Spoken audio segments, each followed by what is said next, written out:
runtii reer Buulburda dad baa waxay isku dayayeen inay nolosha idii diidaan nolosha aad nooshiin inay idii diidaan dadaa isku dayay dadkaasi nolosha idiima diidi karaan ilaahana ma aha ayagu ma idii diidi karaan ninkii nolosha idii diidanaa waxaan leenahay asigu ha dhinto waana dilaynaa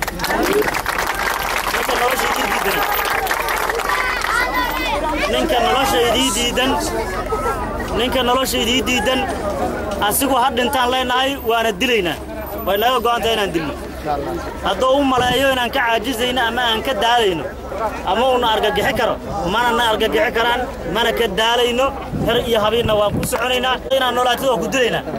haddaad dawladnimadaada sheegato waa ku dilaynaa laakiin waxaad ogaatiin inaan idin dili karin waxaad xaqiijisateen inaysan idin dili karin waxaad muujiseen inuu hadalkoodu been yahay magaalooyin badan ayaa waxay u hoggaansameen hadday soo bixi lahaayeen shabaabaana dilay ma intaanaa shabaab dili karaa been waxbana kama jiro idimana dili karaa her iyo habeenaa idinla joognaa mana idinka tegayno ilaa aan xurriyaddiinna ka xaqiijino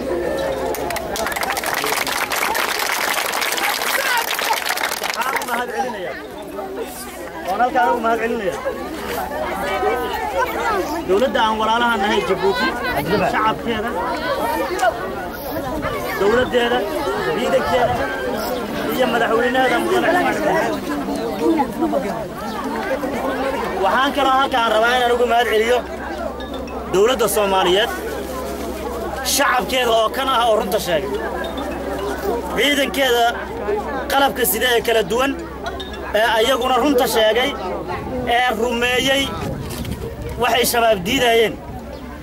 ee rumeeyay waxay dad riyo u arkaayeen oo ahaa inaan jidkaan waddo la soo marsiin karin inaan jidkaan cunto la idiin soo marsiin karin run ka dhigay waa run wayna rumoobaysaa meelo badan ay ka yimaadiin iyo dawladda Soomaaliyeed gaar ahaan madaxweynaha jamhuuriyadda Soomaaliya mudane xasan sheekh maxamuud oo runtii markuu ila soo hadlay yiri gargaarka dawladda Soomaaliya uu soo socdaa gacanteeda oo ay dadkan ay ka dhargi doonaanna way soo socotaa wuuna ka dhabaynayaa wuuna bilaabay asigana ma hada ka gaartaan leenahay nama mooga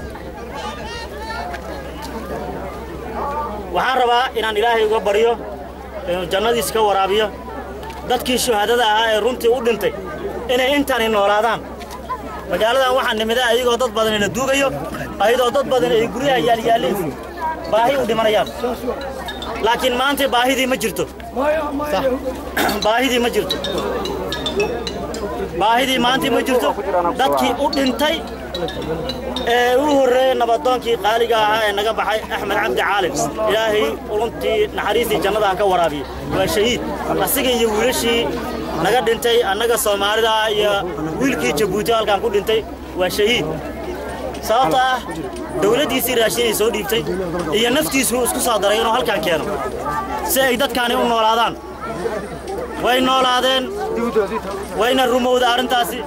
waxaan leeyahay Soomaaliya ha noolaato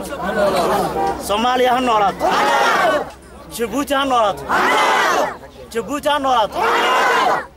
qof kasta oo isku daya ama wax noo tara shacabkeena Soomaaliyeed ha noolaado kii doonaya inaan dhimanno ha dhinto kii nabadeena aanan doonayn ha dhinto kii doonaya inuu argagax geliyo ha dhinto كي أن علم كنا دوني إنه هدم سومالي هنولات ريبولا برد هنولات